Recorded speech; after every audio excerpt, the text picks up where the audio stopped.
Ron DeSantis and Greg Abbott is radical, reckless, regressive, and reprehensible. They should start behaving like governors and stop behaving like human traffickers. So when Biden is flying these people all over the fruited plain in the middle of the night, I didn't hear a peep out of those people, okay? I didn't hear a peep.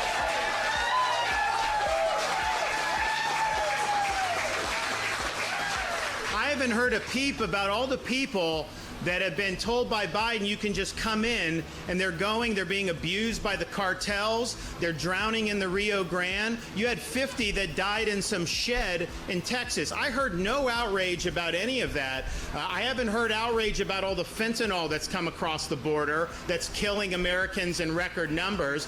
I don't hear outrage about the criminal aliens that have gotten through and have then victimized people, not only in Florida, but all throughout the country. I didn't hear any outrage about that. The only thing I hear them getting upset about is you have 50 that end up in Martha's Vineyard. Then they get really upset.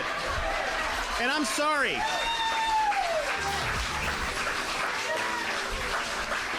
Those migrants were being treated horribly by Biden. They were hungry, homeless. They had no opportunity at all.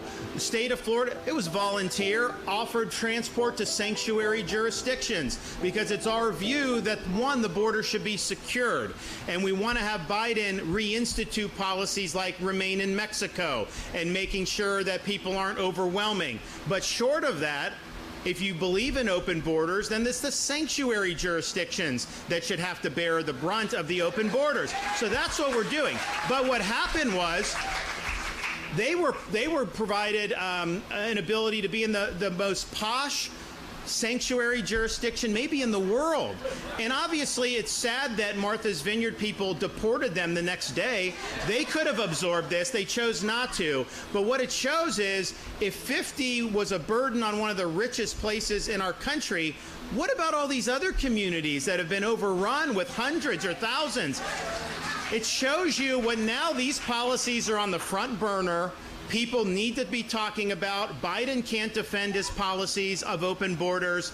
It's doing huge damage to our country. It's costing a lot of money. It's costing lives with the drugs that are pouring across. And so the question is why are you supporting Biden's policies? Why don't you step up and tell him you're failing and let's do it differently? Because you know what?